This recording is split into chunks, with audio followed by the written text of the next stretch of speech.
What's going on, everybody? It is the benevolent Q, as always, here from Retro Q Gaming, and I am here today with a public service announcement in order to give you a better time and a better experience and maybe save your wallet a little bit of a pounding. So we all know that Cyberpunk 2077, arguably one of the biggest games of the year, if not one of the biggest games of the entire generation, has suffered a delay and will be out on September 16th of 2020, pending no more delays, of course. Now, a lot of people, because of how good Cyberpunk looks, especially on PC, with all the bells and whistles attached, and considering where we are in the PC hardware scape at the moment, many people may be considering upgrading or buying a new computer in order to play Cyberpunk 2077 properly in all its high-resolution glory that only the glorious PC gaming master race can obviously provide. But I'm here to give you a little bit of a warning. Why something like the allure of a Ryzen 7 3rd generation 3800X or something may tickle your fancy in some way, shape or form. And just the thoughts of running that game with an RTX 2080 Ti and everything turned up the max, and then you hit that little ray tracing turned on button. Ooh, lad, I know, it's fairly appealing. But I am here today as the voice of reason, and I will say, despite what many outlets are telling you right now, as it stands just now, this is the worst time to build a new PC with Cyberpunk 2077 in mind. Now, don't get me wrong, the RTX 2080 Ti, any of the brand new Intel chips or any of the brand new Ryzen chips will give you a good experience overall. However, we are just on the verge of brand new graphics technology hardware, which is very, very important. Because within the next few months, we have a lot of options coming up for people who may be upgrading or building a computer with Cyberpunk 2077 in mind. Now, on the CPU front, you can pretty much buy whatever you want. You can get one of the 3rd generation Ryzens, or you can get one of the 10 series Intel chips.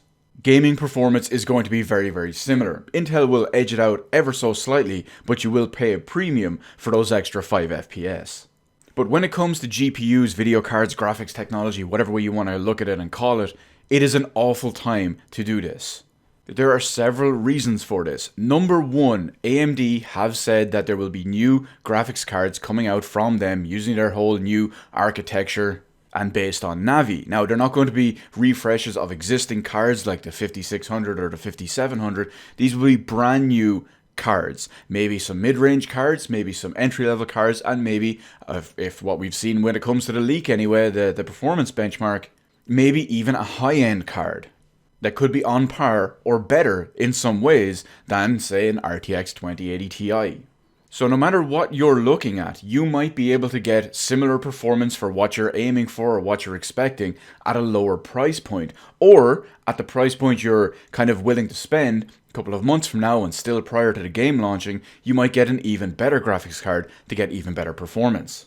And that's just the AMD side of it. We have the Nvidia side of it as well, because naturally you're going to need one of the Nvidia cards, the RTX series cards or whatever, to use the ray tracing and a lot of the other stuff included in there to make Cyberpunk 2077 look as good as it should, despite the console downgrade.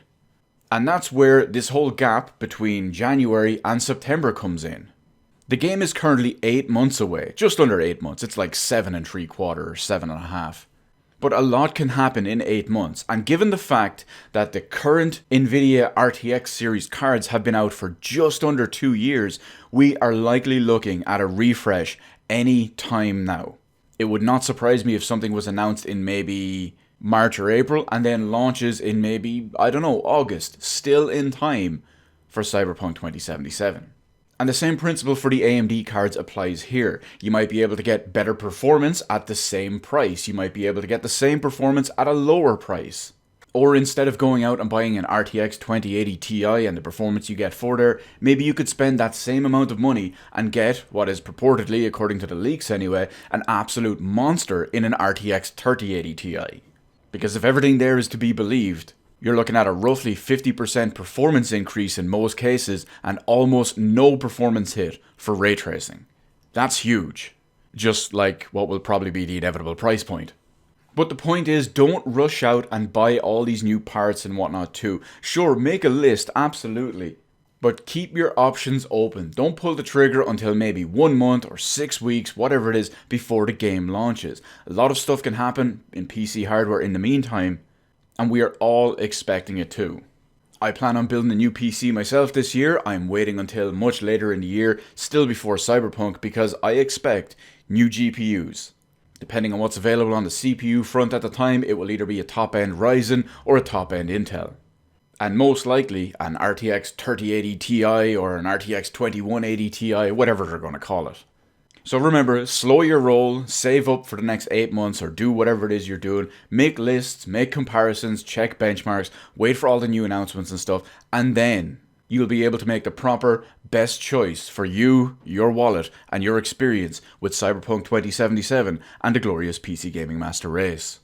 So let me know in the comments section below, are you buying a whole new PC? Are you upgrading? What are you upgrading to? What are you upgrading from? What are you considering upgrading to? Yada yada yada. Is it for Cyberpunk or what's the deal? Let me know all of that good stuff in the comments section below, as well as if you're going to wait, by the way. Hit the appropriate button to let me know how I did on the video, and while you're at it, why not head on over and hit the subscribe button and even ring the little notification bell. Granted, getting a notification from YouTube in current year about a new video upload or live stream or whatever is a whole other story. But hey, at least you can say you tried, am I right?